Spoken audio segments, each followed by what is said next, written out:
Hi, in this video we continue to study the notion of curvature of plane curves and the Frenet frame. We recall that given a plane curve parametrized by the arc length alpha with two coordinates alpha 1 and alpha 2, then we can define a moving frame composed by two vectors t and n, the components of which are on the screen. And the derivative of t is proportional to n, and the factor of proportion is called curvature. If we take the inner product of this last relation with respect to n in both hand sides of the equation, then we have that the curvature is the inner product of the derivative of t with n. If we now consider the coordinate expression of t and n, we have that the curvature, after some manipulations, is the determinant of a matrix 2 times 2 composed by the first and second derivatives of the components of the parametrization. Shorter, the curvature is a determinant of the vectors alpha prime and alpha prime prime. This formula of the curvature only applies when the curve is parametrized by the arc length. If the parameter is not necessarily the arc length, but the curve at least is regular, that is, the modulus of the first derivative is not necessarily constantly 1, but at least never vanishes, we can give the following expressions for the elements of the moving frame and the curvature. The vector t of the moving frame is just the derivative divided by its modulus.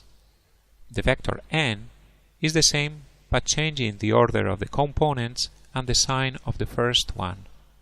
With respect to the curvature, it's still the determinant of the first and second derivative, but now divided by the cube of the modulus of the first derivative. Apply these formulas now in some examples. We begin with lines. Remember that they can be parametrized as a point plus parameter a vector. And from them, we can easily compute the first and the second derivative. With the first derivative, we easily compute the vector t and n of the Frenet frame. Note that the vector t is nothing but the vector v divided by the norm. If the vector v is of norm 1, then that vector and t would be the same, and the curve would be parametrized by the arc length.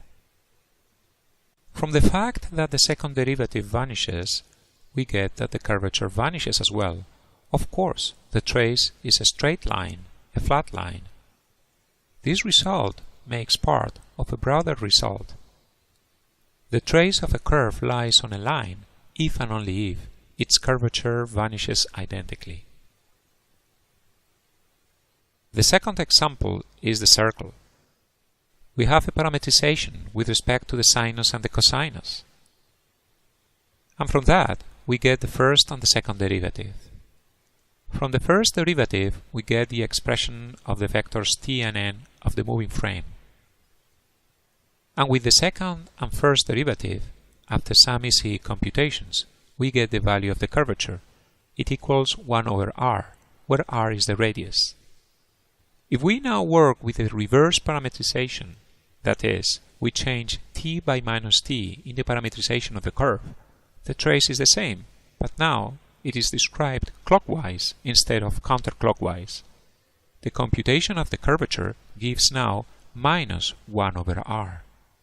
In other words, the curvature of the circle is the inverse of the radius, its sign indicating the orientation of the trajectory. This result makes part of a broader result saying that the trace of a curve lies on a circle if and only if the curvature is a non-zero constant. Third example is the graph of a function. The parametrization is t f of t, where f is a function, and the trace of this curve is the graph of that function.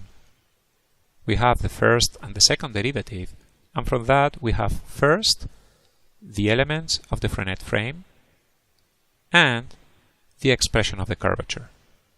For the function sinus, that's the expression of the curvature, and from it we can justify the statements we provide at the end of the previous video.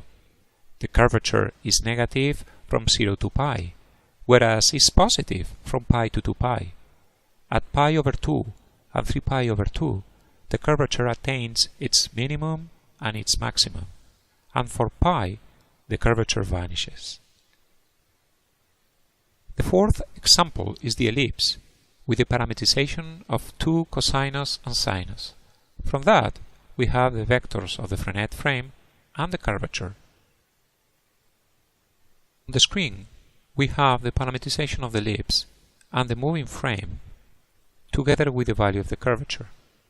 One can check that the curvature is maximum in its right and left vertices, whereas its minimum at the top and bottom vertices.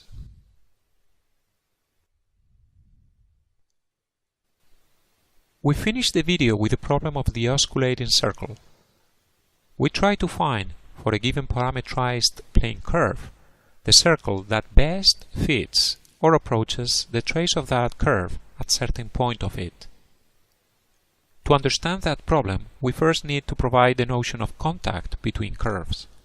Given two parametrized curves, alpha and beta, we say that they have contact k at a common point p of alpha and beta, where p equals alpha of t1 and beta of t2, if the k derivatives of t1 and t2 respectively are the same. For example, the line with contact 1 at a point of the trace of a curve is the tangent line at that point.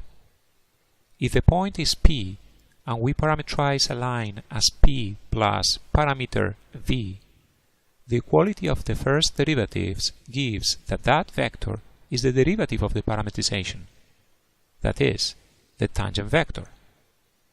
Actually, among all the lines passing through a point of the trace, the tangent has contact 1, and the others have contact 0. In other words, the tangent line is the line which best fits the trace of the curve. That example in mind, we define the circle that best approaches the trace of a curve at certain point as the circle with highest contact at that point. If we have alpha a curve and beta the parametrization of a circle, and both curves pass through the same point, then the equality of the first and second derivatives give that the tangent vectors of the Frenet frame are the same at that point, and the curvature is the same at that point. In other words, the center of the circle lies on the normal line at the point alpha of t0, the contact point, and the radius of the circle is the inverse of the curvature with absolute value. We have found that best circle, the osculating circle. The center of that circle for a point alpha of t is alpha of t plus 1 over the curvature times the normal vector of Frenet. Note that this center exists if the curvature doesn't vanish.